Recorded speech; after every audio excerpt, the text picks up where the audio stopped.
tambahan dari Imam Zahabi masih dalam kitab Misalul I'tidal, hanya di halaman yang berbeda dalam jilid yang sama.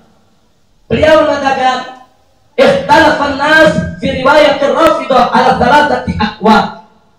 Manusia itu, umat Islam, ulama berselisih di dalam riwayat seorang Rafidah menjadi 3 pendapat.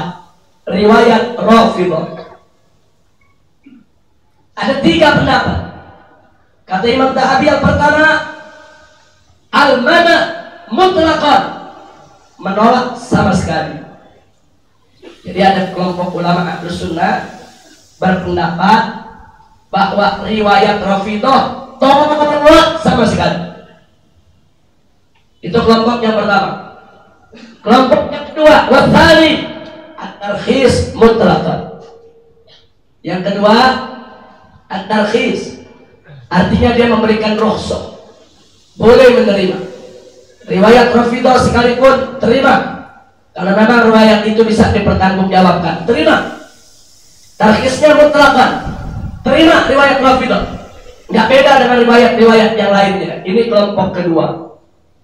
Nah, kelompok yang ketiga, kata Imam Zahabi, fatuqbal riwayatul Rafidi as-saduq al-arif bima yuhaddits wa turaddu riwayatul Rafidi ad-da'iyah walau kana saduqan. Kata Imam Zahabi, diterima riwayat seorang Rafidi yang jujur dan dia tahu dengan apa yang dia riwayatkan. Tapi riwayat Rafidi yang mengajak kepada bid'ahnya, yang menjadi misionaris, yang ngajak-ngajak orang untuk ikut kepada bid'ah yang dia punya, harus ditolak walau kana saduqan, walaupun dia jujur. Nah, jadi di sini kita lihat ulama-ulama ini, saya hanya ingin menyampaikan, ini pelajaran memang agak menjelimet, agak sulit. Ini ilmu hadis, ini ilmu jarh wa ta'dil, saudara, bukan ilmu yang umum dibuat pada pengajian terbuka semacam ini. Nah, cuman inti yang saya mau garis bawahi di sini, bahwa ulama Ahlus Sunnah tidak gebiak-uyah, tidak mukul rata, tidak generalisir semua Syiah kafir, enggak begitu, saudara. Tapi mereka bagi-bagi. Ada Syiah begini, ada Syiah begini, ada Syiah begitu, ada Syiah seperti ini. Ini yang ingin saya garis bawahi, saudara, bahwa Ahlus Sunnah wal Jamaah tidak mukul rata semua Syiah kafir, semua Syiah kafir. Kata semua, ada kata semua. Tapi kalau pertanyaannya, adakah Syiah yang kafir? Jawabnya ada. Siapa Syiah yang kafir? Yang bulat, yang menuhankan Ali, yang menuhankan para imam, yang mengatakan Jibril salah menyampaikan risalah. Sudah, mestinya Ali jadi nabi, bukan Muhammad yang jadi nabi. Yang mengatakan Al-Quran kurang, Al-Quran tidak asli. Saudara, mereka kafir, keluar dari Islam.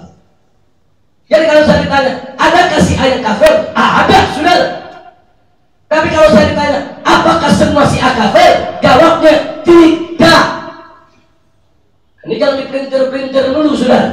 Kadang-kadang saya ngomong begini dan di internet ada keluarnya lain lagi. Diprinter, kata Habib semua Syiah tidak kafir. Enggak begitu, saudara. Syiah yang kafir ada, saudara, tidak sedikit. Nanti kita lihat firqahnya, saudara. Tapi kalau saya tanya, apa semua Syiah kafir? Ya tidak. Saya tidak terima penggeneralisiran semua Syiah kafir. Saya bukan membuat metode baru, saya bukan mengada-ada dengan ilmu yang baru. Ini semua metode Ahlus Sunnah wal Jamaah. Karena ini jarang dibuka di majelis, jarang dibuka di pengajian, banyak umat tidak paham, banyak umat tidak tahu. Akhirnya umat Islam yang tidak ngerti tersebut dieksploitasi oleh kelompok takfiri yang suka ngafir-ngafirin sesama muslim. Saudara, akhirnya umat yang nggak tahu ikut-ikutan, dikit-dikit ini kafir, itu kafir, ini murtad, itu murtad. Ini berbahaya. Kalau tidak ada fitnah ini, saya tidak akan buka masalah ini dalam majelis ini, saudara. Tapi karena ini sudah menjadi fitnah,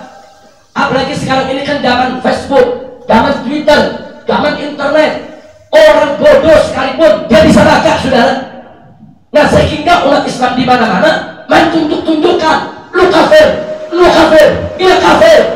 Bahkan ngeri kalau kita lihat apa yang ada di Facebook dan Twitter, kafiran. Wah, bahasa yang kotor, kasar, jahat. Makanya ngaji jangan lewat Twitter, saudara. Ngaji jangan lewat Facebook, ngaji datang ke majelis. Nah, ini yang saya ingatkan. Nah, karena ini sudah menjadi fitnah, maka apa boleh buat? Saya harus sampaikan apa adanya, saudara, supaya umat tidak dieksploitasi. Jangan sampai orang awam ahlus sunnah dieksploitasi sehingga ikut-ikutan mudah mengkafirkan sesama muslim. Na'udzubillah min dzalik. Ahlan wa sahlan Al-Habib Abdurrahman Basurrah. Kira-kira jelas tidak? Jelas tidak? Jadi di kalangan ahlus sunnah riwayat Rafidhah ada 3 pendapat. Ada yang nolak sama sekali karena dianggap kafir. Ada yang menerima semuanya karena dianggap muslim. Ada yang ketiga, saudara. Yang ketiga dipilah. Kalau dia Rafidinya jujur, adil, amanah, tidak ngajak-ngajak orang ke dalam bid'ahnya, maka riwayatnya boleh diterima. Tapi kalau dia Rafidinya ngajak-ngajak orang ke bid'ahnya, saudara, maka riwayatnya tidak boleh diterima.